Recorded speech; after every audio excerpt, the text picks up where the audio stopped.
हाय दोस्तों, कैसे आप लोग? मैं उम्मीद करता हूँ आप लोग ठीक होंगे। कोई सरकार, कोई क्या सऊदी सरकार अगर आपको ये बोल दे कि आप इंडिया से आए हो और जितना भी आप खर्च कर रहे हो सऊदी अरब में और जो हम टैक्स ले रहे हैं वो टैक्स आपको जाने के वक्त हम दे देंगे, तो खुशी तो होगी ही। हालांकि ये सबके लिए नहीं है, उनके लिए है जो टूरिस्ट वीज़ा पे आते हैं, उनके लिए है। और इसमें ये चीज़ नहीं कहा गया है, फ़िलहाल तो अभी नहीं कहा है कि हज वाले या उम्रा वाले के लिए भी है, लेकिन टूरिस्ट वीज़ा के लिए कहा गया है। हम इस पे आगे बात करेंगे और जीसीसी कंट्री के लोगों के लिए भी कहा गया है। ये पूरा तफ़सील से अभी नहीं आया है, लेकिन छोटी-सी एक खबर आई है जो मैं आपको बता दूँगा कि आपका जो 15% कटेगा वो आपको वापस मिल जाएगा। दूसरी बात है दोस्तों कि सऊदी जश्न को लेकर के आपको पता ही है, सऊदी अरब इस पे बहुत ही गंभीर है और इस पे काम तेज़ी से कर रहा है।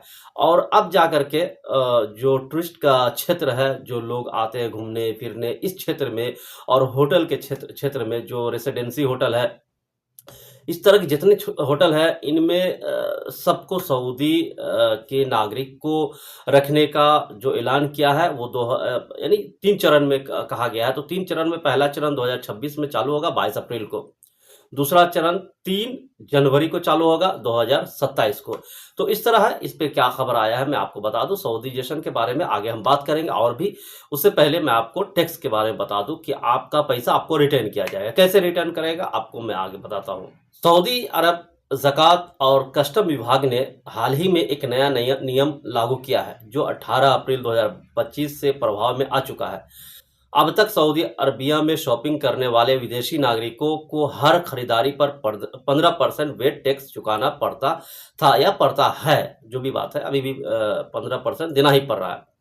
इस नए कानून के तहत जो भी लोग टूरिस्ट या विजिट वीज़ा पर सऊदी अरब आएंगे और यहाँ शॉपिंग करेंगे, उन्हें वापसी के वक्त 15% वेट टैक्स रिफंड कर दिया जाएगा।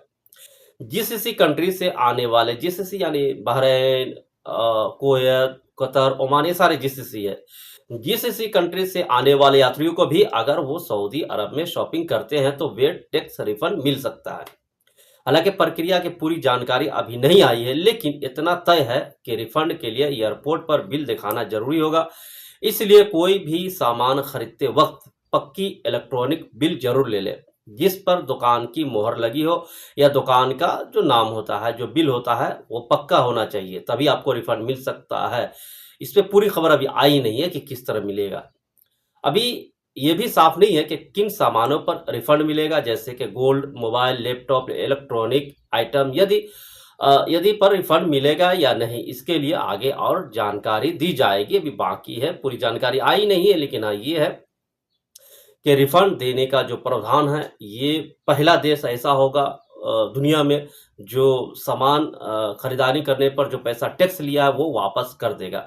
इस तरह का देश अभी तक तो मैंने नहीं सुना है, शायद आप लोग सुने होंगे, लेकिन हाँ सऊदी अरब ये पहला कदम उठा रहा है अपने टूरिस्ट को बढ़ावा देने के लिए कि लोग यहाँ आए, घूमे फिरे, यहाँ अपना पैसा इन्वेस्ट करें। तो एक लालच भी कहा जा सकता है कि हाँ भाई तुम आओ घूमो फिरो, जो टैक्स हम लेंगे वो वापस आपको कर देंगे। शर्त रहेगा उसमें कुछ बिल दिखाना या वीज़ा दिखाना या जो भी कुछ शर्त रहेगा वो पूरा करना होगा, ठीक है। सऊदी जश्न के बारे में आपको पता ही दोस्तों कि मेडिकल क्षेत्र में तो 95% हो चुका है। इंजीनियरिंग क्षेत्र में भी तकरीबन 25 से 30% लोग डिप्लोमा लेकर आ रहे हैं। हर उस क्षेत्र में जो सऊदी के नागरिक आ चुके हैं उनमें ये कंपनी को दिखाना पड़ता है, चाहे जो भी कंपनी हो, चाहे जो भी संस्थान हो, उनको बताना पड़ेगा कि जितना परसेंट उसको कहा गया उतना परसेंट उसको रखना ही होगा। अगर नहीं रखेगा तो उसमें फाइन है, केस है, जो भी ये सब प्रावधान है उसमें। तो अगर अब जो टूरिस्ट के क्षेत्र में या होटल के अंदर रेसिडेंसी होटल है जो है, जो आदमी आता है रुकता है, ऐसे होटलों में अगर नहीं रखा जाएगा तो उस पे भी फाइन है और केस है, उस पे कानूनी कार्रवाई भी हो सकती है। अभी हर कंपनी वाला सऊदी के नागरिक को रखता है, इसकी वजह है कि उस पे केस नहीं हो, ठीक है। चूंकि यहाँ के नागरिक, यहाँ के सरकार का कहना है अगर आप यहाँ के लोकल आदमी को नहीं रखोगे तो फिर आप पे केस हो जाएगा, ठीक है। और रखना जरूरी है, चाहे वो इंजीनियरिंग क्षेत्र में हो या मेडिकल हो या जो भी क्षेत्र है। सऊदी जश्न जो कर रहा है, सऊदीकरण ही कहा जाए, सऊदीकरण जो कर रहा है यहाँ के सरकार, उससे आने वाला वक्त में ये तो तय है कि जो खारजी है, जो अजनबी है, उनके लिए मुसीबत खड़ा होना मुमकिन है। भले आज ये आप माने या ना माने, लेकिन आने वाला 10-20 साल, 30 साल के बाद या 50 साल के बाद ये तो तय है कि जो खारजी है उनका वीज़ा कम हो जाएगा, ये तय है। कोई भी देश कितना वर्कर रखेगा ये उस पे डिपेंड करता है। अगर मान लीजिए लोकल आदमी है, तो हो सकता है जहाँ पे 5 आदमी की ज़रूरत है, वहाँ पे 3 आदमी से ही काम चलाए। चूँकि जो इकोनॉमी होता है ना दोस्तों, यहाँ से मिलियन के मिलियन डॉलर विदेश जाता है, जैसे इंडिया, पाकिस्तान, बांग्लादेश, श्रीलंका जाता है। तो ये जो मिलियन डॉलर निकलते हैं देश से, वो जो बचेगा, वो इनका इकोनॉमी को बढ़ाएगा।